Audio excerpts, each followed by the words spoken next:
नमस्कार दोस्तों, स्वागत है आपका आज के मुख्य समाचार में, जिसमें फटाफट से ले चलते हैं आपको सभी सुर्खियों की तरफ। लेकिन उससे पहले दोस्तों, अगर आप भी देश में बढ़ती महंगाई के लिए भाजपा को जिम्मेदार मानते हैं तो वीडियो को लाइक करके अपना समर्थन जरूर दर्ज कराइए दोस्तों। और दोस्तों, सुर्खियों में आगे बढ़ने से पहले लाल बटन को दबा के चैनल को सब्सक्राइब कीजिए और घंटी बजाकर कमेंट में लिखिए जय हिंद। फटाफट से चलते हैं सुर्खियों की तरफ। एलपीजी सिलेंडर के दाम बढ़ने पर कांग्रेस बोली, बीजेपी मालामाल, जनता बेहाल, मोदी राज में महंगाई की आग से जल रहा है रसोई का चूल्हा। जी हाँ दोस्तों, देश में लगातार बढ़ती महंगाई ने आम जनता का जीना दूभर कर रखा है।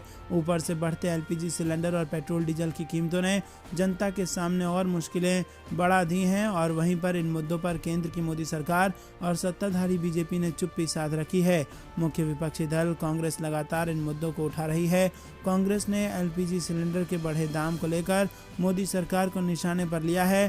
कांग्रेस नेता रणदीप सिंह सुरजेवाला ने एलपीजी सिलेंडर के बढ़े दाम के मुद्दे पर कई ट्वीट किए हैं और इस मुद्दे पर मोदी सरकार को घेरा है। उन्होंने ट्वीट कर कहा कि मोदी सरकार में रसोई का चूल्हा महंगाई की आग से जल रहा है और सुबह महंगाई की एक और किस्त घरेलू एलपीजी सिलेंडर के दाम भी आज 50 रुपये बढ़ा दिए गए। इससे पहले 22 मार्च को भी 50 रुपये दाम बढ़ाए गए थे। 45 दिनों में एलपीजी सिलेंडर की कीमतों में 100 रुपये की बढ़ोतरी हो गई है। वहीं कमर्शियल सिलेंडर के दाम में भी 60 दिन में 457 रुपये की बढ़ोतरी हो गई है। तो दोस्तों, जबरदस्त महंगाई का बोझ जनता पर डाल रही है भाजपा सरकार। अगर आप भी ऐसा मानते हैं तो कमेंट में जरूर बताइए। वीडियो को लाइक जरूर कीजिए। रुक करते हैं अगली बड़ी खबर की तरफ। लखनऊ में बोले मुलायम सिंह यादव, सपा की लड़ाई सिर्फ बीजेपी से 2024 के लिए दिया बड़ा संदेश। जी हाँ दोस्तों, शुक्रवार को मुलायम सिंह यादव ने लखनऊ में सपा प्रदेश मुख्यालय में तमाम जिलों से आए नेताओं और कार्यकर्ताओं को संबोधित किया और अपने भाषण से उनमें नया जोश भरने की कोशिश की। इस दौरान उन्होंने बीजेपी पर जमकर निशाना साधा और सपा की तारीफों के कसीदे गढ़े। कार्यक्रम के दौरान मुलायम सिंह यादव अपने बेटे अखिलेश यादव के साथ मजबूती से खड़े हुए नजर आए। रुक करते हैं अगली बड़ी खबर की तरफ। शाहीन बाग में अवैध निर्माण हटाने के फैसले के खिलाफ सुप्रीम कोर्ट पहुंची सीपीएम। अगले हफ्ते शुरू होनी है कार्रवाई। जी हाँ दोस्तों, आपको बता दें कि दक्षिण दिल्ली के शाहीन बाग में अवैध निर्माण कर बसाई गई बस्तियों को हटाने और ध्वस्त करने के आदेश के खिलाफ भारतीय कम्युनिस्ट पार्टी मार्क्सवादी ने सुप्रीम कोर्ट में याचिका दाखिल की है। और याचिका में कहा गया है कि दक्षिण दिल्ली नगर निगम प्राधिकरण झुग्गी बस्तियां ढहाने की योजना बना चुके हैं। अगले हफ्ते में उस पर अमल होने वाला है। याचिका में ये भी उल्लेख है कि 4 मई को संगम विहार में गरीबों के घर पर बुलडोजर चलाया गया था। अब सोमवार तक ओखला शाहीन बाग में भी ऐसा ही करने का ऐलान किया गया है। दक्षिण दिल्ली नगर निगम ने आने वाले हफ्तों में तोड़फोड़ के लिए अतिरिक्त पुलिस बल उपलब्ध कराए जाने के लिए पुलिस प्रशासन को नोटिस भेजा है। दक्षिण दिल्ली नगर निगम की ओर से शाहीन बाग में अतिक्रमण कर बनाए गए अवैध निर्माणों पर 9 मई को बुलडोजर चलाया जाएगा। 20 अप्रैल को दिल्ली के बीजेपी अध्यक्ष आदेश गुप्ता ने दक्षिण दिल्ली नगर निगम और उत्तरी दिल्ली नगर निगम के मेयर को चिट्ठी लिखी थी और इसमें उन्होंने रोहिंग्याओं, बांग्लादेशियों और असामाजिक तत्वों के अवैध निर्माण को हटाने की मांग की थी। दोस्तों, रुक करते हैं अगली बड़ी खबर की तरफ, जो कि बिहार की सियासत से जुड़ी आ रही है। बंगाल में अमित शाह के बयान के बाद बिहार एनडीए में तकरार, बीजेपी और जेडीयू ने कही दी है बड़ी बात। जी हाँ दोस्तों, आपको बता दें कि गृह मंत्री अमित शाह ने बीते गुरुवार को पश्चिम बंगाल के सिलीगुड़ी में एक जनसभा को संबोधित करते हुए कहा कि पश्चिम बंगाल की मुख्यमंत्री ममता बनर्जी भले ही कह रही हों कि सीएए सबों पर लागू नहीं होगा, लेकिन ये केंद्र सरकार के एजेंडे में है और इसे हर हाल में लागू किया जाएगा। उन्होंने कहा कि कोरोना वायरस संक्रमण खत्म होने के बाद इस पर काम शुरू कर दिया जाएगा और इसको लेकर बिहार में बीजेपी और जेडीयू आमने सामने हैं। बिहार सरकार में मंत्री एवं बीजेपी नेता जनक राम ने मांग की है कि बिहार में सीएए लागू होना चाहिए। इस कानून की जरूरत बिहार सहित पूरे देश भर को है। केंद्र सरकार जब इसको लागू करे तो बिहार में इसको लागू करना चाहिए। उम्मीद है जेडीयू इस मुद्दे पर हमारा समर्थन करेगी। कहा कि मैं बिहार सरकार में मंत्री हूं, उस हैसियत से कह रहा हूं, बिहार में लागू करने की कोशिश की जाएगी और इससे विदेशियों के अवैध घुसपैठ पर लगाम लगेगा। वहीं दोस्तों, आपको बता दें कि बिहार सरकार में मंत्री एवं जेडीयू नेता संजय झा ने कहा कि बिहार में सीएए लागू नहीं होगा। इस पर जेडीयू का स्टैंड क्लियर है, हमारे रुख में कोई बदलाव नहीं होगा। इस कानून की बिहार में कोई ज़रूरत नहीं है। तो दोस्तों, आपको बता दें, एक ही कानून को लेकर भाजपा और जेडीयू आमने सामने आ गए हैं और टक्कर दोनों के बीच में बढ़ गई है, जिससे बिहार की सरकार को नुकसान पहुंच सकता है। रुक करते हैं अगली बड़ी खबर की तरफ। हैदराबाद पहुंचे राहुल गांधी, टीआरएस पर साधा निशाना, बोले एक ही परिवार को हो रहा है यहाँ फायदा। जी हाँ दोस्तों, कांग्रेस के पूर्व अध्यक्ष राहुल गांधी ने तेलंगाना राष्ट्रीय समिति के साथ गठबंधन की संभावनाओं को खारिज करते हुए शुक्रवार को कहा कि तेलंगाना के साथ धोखा करने और चोरी करने वालों के साथ कांग्रेस कभी हाथ नहीं मिलाएगी। कांग्रेस के पूर्व अध्यक्ष राहुल गांधी ने तेलंगाना राष्ट्र समिति के साथ गठबंधन की संभावना को खारिज कर दिया है। उन्होंने पार्टी की एक सभा में ये कहा कि कांग्रेस को मालूम था कि तेलंगाना राज्य बनाने से उसे नुकसान होगा, लेकिन वो राज्य के लोगों के साथ खड़ी रही।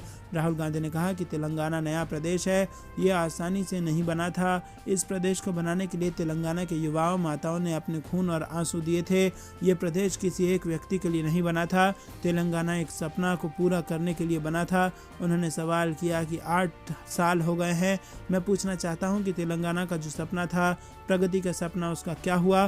पूरा तेलंगाना देख सकता है कि एक परिवार को बहुत ज़्यादा फायदा हुआ, लेकिन तेलंगाना की जनता को कोई फायदा नहीं हुआ। रुक करते हैं अगली बड़ी खबर की तरफ। बीजेपी कांग्रेस का कुरुक्षेत्र बना राजस्थान, 9 राज्यों में आने वाले विधानसभा चुनाव का ब्लूप्रिंट यहीं हो रहा है तैयार। जी हाँ दोस्तों, आपको बता दें साल 2022 में 5 राज्यों के चुनाव में बीजेपी को मिली प्रचंड जीत से पार्टी उत्साहित है। अब साल 2023 में 9 राज्यों में विधानसभा चुनाव होने हैं, लेकिन बीजेपी का सबसे ज़्यादा फोकस राजस्थान और छत्तीसगढ़ पर है। वजह साफ है कि यहाँ कांग्रेस की सरकार है और बीजेपी कांग्रेस मुक्त भारत के अपने सपने को इन्हीं राज्यों को जीत कर पूरा कर सकती है। और इधर कांग्रेस भी अपने वर्चस्व को दोबारा पाने के लिए राजस्थान की ओर देख रही है और लिहाजा प्रदेश के उदयपुर में 15 मई से 3 दिवसीय चिंतन शिविर के आयोजन की तैयारी चल रही है। बीजेपी ने भी 20 मई से आगामी चुनाव की रणनीति के लिए जयपुर को चुनकर ये साफ कर दिया कि आगामी चुनाव रण जीतने के लिए राजस्थान ही कुरुक्षेत्र बनेगा। बीजेपी के पदाधिकारी 2 दिवसीय बैठक जयपुर में करेंगे और यहीं से आगामी विधानसभा और लोकसभा तक का रणनीति तय होगा। रुक करते हैं अगली बड़ी खबर की तरफ। विधानसभा चुनाव के लिए दिग्विजय सिंह ने संभाला मोर्चा। जी हाँ दोस्तों, आपको बता दें कि चंबल अंचल में केंद्रीय मंत्री ज्योतिरादित्य सिंधिया के सामने चुनौती खड़ी करने के लिए कांग्रेस ने पूर्व मुख्यमंत्री दिग्विजय सिंह को मैदान में उतार दिया है। संगठनात्मक निर्णय में दिग्विजय सिंह की अहम भूमिका नजर आ रही है। इंटक के स्थापना दिवस समारोह के 3 दिन बाद ही दिग्विजय सिंह शुक्रवार की रात को झांसी से सड़क मार्ग से आए और शनिवार की सुबह प्रदेश कांग्रेस के कोषाध्यक्ष अशोक सिंह से सिटी सेंटर स्थित होटल में वर्तमान पूर्व विधायकों व मंत्रियों के साथ बैठक सिंधिया व भाजपा को अंचल में घेरने व कांग्रेस के जनाधार को मजबूत करने रणनीति बनाने के लिए बैठक की। दोस्तों रुक करते हैं अगली बड़ी खबर की तरफ। चंडीगढ़ में बुलडोजर की कार्रवाई पर कांग्रेस का विरोध, कहा लोगों को बेघर कर रहा प्रशासन, भाजपा पर लगाए आरोप। जी हाँ दोस्तों, आपको बता दें कि चंडीगढ़ में इन दिनों बुलडोजर का खौफ लोगों को सता रहा है। शहर की अवैध कॉलोनियों पर प्रशासन बुलडोजर चलाकर मकानों व झुग्गियों को तोड़कर सरकारी जमीन से कब्जा हटा रही है। बीते सप्ताह शहर की सबसे बड़ी और पुरानी कॉलोनी नंबर 4 में बने मकानों को हटाए जाने के बाद अब शहर की संजय कॉलोनी और जनता कॉलोनी पर बुलडोजर चलाने की तैयारी है। वहीं प्रशासन की इस कार्रवाई का राजनीतिक दल विरोध कर रहे हैं। चंडीगढ़ कांग्रेस ने प्रशासन की इस कार्रवाई की आलोचना की है। दोस्तों रुक करते हैं अगली बड़ी खबर। यूपी में अब साफ हो गया कि लड़ाई समाजवादी पार्टी और बीजेपी के बीच। मुलायम सिंह यादव का ये बड़ा बयान। जी दोस्तों, समाजवादी पार्टी के संरक्षक मुलायम सिंह यादव विधानसभा चुनाव के बाद शुक्रवार पार्टी कार्यालय पहुंचे और इस दौरान उन्होंने सपा अध्यक्ष अखिलेश यादव समेत अन्य नेता उनके साथ मौजूद रहे। कार्यकर्ताओं और नेताओं को संबोधित करते हुए मुलायम सिंह यादव ने कहा कि अब यूपी में सपा और भाजपा के अलावा कोई दूसरा नहीं है। भाजपा की लड़ाई अब सपा से ही है। उन्होंने कहा कि ऐसे में आप अडिग होकर काम करिए। मुलायम सिंह यादव ने कहा कि आप जिम्मेदारी आपकी और ज़्यादा बढ़ गई है और इस जिम्मेदारी को और विश्वास को आगे बढ़ाना है। इसके साथ ही कहा कि इस विश्वास पर हम अडिग होकर काम करेंगे। साथ ही कहा कि आज हर जगह समाजवादी पार्टी का नाम लिया जा रहा है। तो दोस्तों, उत्तर प्रदेश में समाजवादी पार्टी ने दी है भाजपा को जबरदस्त टक्कर। रुक करते हैं अगली बड़ी खबर की तरफ। पूर्व मुख्यमंत्री अखिलेश यादव पहुंचे कानपुर, भाजपा सरकार के खिलाफ निकाली जमकर भड़ास। जी हाँ दोस्तों, उत्तर प्रदेश के पूर्व मुख्यमंत्री अखिलेश यादव ललितपुर से लखनऊ जाते समय कानपुर में रुके और अखिलेश यादव ने निजी कॉलेज में प्रेस वार्ता की। प्रेस वार्ता के दौरान वो भाजपा सरकार के खिलाफ जमकर बरसे। अखिलेश यादव ने भाजपा सरकार को लॉ एंड ऑर्डर के मुद्दे पर जमकर घेरा। उन्होंने कहा कि मौजूदा सरकार में यूपी पुलिस पूरी तरह बेलगाम हो चुकी है। दुनिया में पहला ऐसा मामला होगा जहां पर पीड़िता थाने में रिपोर्ट लिखाने गई और वहां भी उसके साथ वही हुआ। चंदौली में भी पुलिस ने जमकर तांडव किया। उन्होंने वार्ता के दौरान कहा कि चंदौली में एक बेटी को मार दिया गया और पुलिस ने कहानी बनाई कि उसने सुसाइड किया। रुख करते हैं अगली बड़ी खबर की तरफ। बीजेपी ही नहीं, कांग्रेस, आरएलडी और आम आदमी पार्टी को भी है प्रदेश के नए मुखिया का इंतजार। मिशन 2024 के लिए नए अध्यक्ष करेंगे टीम तैयार। जी हाँ दोस्तों, आपको बता दें कि उत्तर प्रदेश विधानसभा चुनाव के बाद राज्यों के ज़्यादातर सियासी दल अपने राज्य में संगठन के मुखिया का तलाश कर रहे हैं और राज्य में भारतीय जनता पार्टी, कांग्रेस, राष्ट्रीय लोकदल के साथ ही आम आदमी पार्टी प्रदेश में संगठन की कमान के लिए नए अध्यक्ष की तलाश कर रहे हैं ताकि मिशन 2024 के लिए रणनीति तैयार की जा सके। फिलहाल ये सियासी दल जातीय और क्षेत्रीय समीकरणों के चलते अभी तक प्रदेश अध्यक्ष की नियुक्ति नहीं कर सके हैं। बीजेपी जहां दलित और ब्राह्मण समीकरण के कारण मझधार में फंसी है, तो वहीं कांग्रेस भी कुछ इसी तरह के समीकरण को देखते हुए प्रदेश में किसी नेता को संगठन की कमान सौंपना चाहती है, जबकि आरएलडी और आम आदमी पार्टी भी नए चेहरों की तलाश में है जो लोकसभा चुनाव में पार्टी को मजबूती प्रदान कर सकें।